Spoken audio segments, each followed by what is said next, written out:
सोचो, इंसान जब से इस धरती पर आया, अगर तब से लेकर आज तक कभी भी वॉर नहीं हुई होती।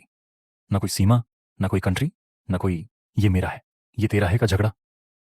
पूरी दुनिया एक ही कॉन्टिनेंट होती, मतलब कोई बॉर्डर नहीं, कोई अलग अलग देश नहीं, एक ही इकोनॉमी होती, जहां न्यूयॉर्क, दिल्ली, टोक्यो सब एक ही करेंसी यूज करते, एक ही मार्केट में काम करते। रिसोर्सेज और टेक्नोलॉजी का फ्री फ्लो होता, कोई ट्रेड बैरियर नहीं, कोई इंपोर्ट एक्सपोर्ट का झंझट नहीं।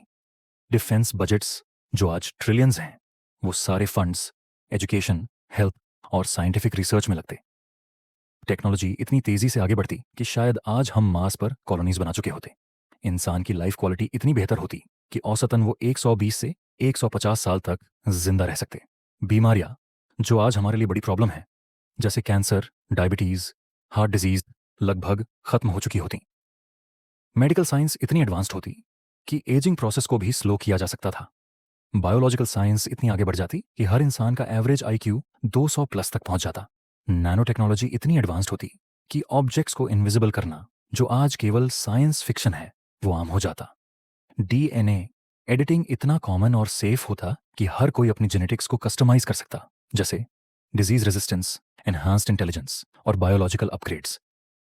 स्पेस टेक्नोलॉजी में भी हम बहुत आगे होते, सिर्फ मून तक सीमित नहीं, बल्कि मार्स, जुपिटर के मून्स और शायद डीप स्पेस एक्सप्लोरेशन तक पहुंच चुके होते।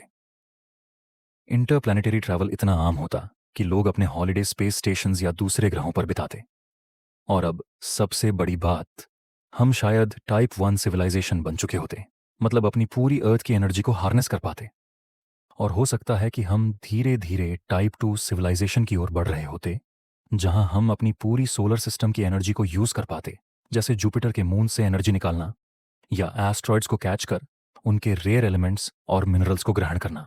एस्ट्रॉइड से मिलने वाले नए एलिमेंट्स से हमारी मटेरियल्स साइंस इतनी एडवांस्ड होती कि हम ऐसे मशीन्स बना पाते जो आज साइंस फिक्शन लगते हैं। क्वांटम कंप्यूटर्स, नैनो रोबोट्स और एडवांस्ड स्पेस हैबिटेट्स। और अगर हमने निकोला टेस्ला, आइंस्टाइन, हॉकिंग जैसे वैज्ञानिकों को सही से पहचाना होता, उनके प्रोजेक्ट्स पर खुलकर चर्चा की होती और उनको पूरी साइंटिफिक फ्रीडम और इन्वेस्टमेंट दी होती, तो उनकी ताकत इतनी बड़ी होती कि हम बहुत जल्दी टाइप 1 और टाइप 2 सिविलाइजेशन बनने की ओर बढ़ जाते। इन वैज्ञानिकों के विजन और इनोवेशंस ही इंसानियत को नई ऊंचाइयों तक ले जा सकते थे। लेकिन ये सब एक व्हाट इफ है, क्योंकि हिस्ट्री ने हमसे ये मौका छीन लिया। 20वीं सदी में सिर्फ दूसरे विश्व युद्ध में 70 मिलियन से ज्यादा लोग मारे गए, और जितना पैसा और युद्ध पर खर्च हुआ, उससे पूरी दुनिया की गरीबी खत्म की जा सकती थी। ये सब लड़ाइयां ज्यादातर वेस्ट के देशों की थीं, जिनमें बाकी दुनिया भी फंस गई।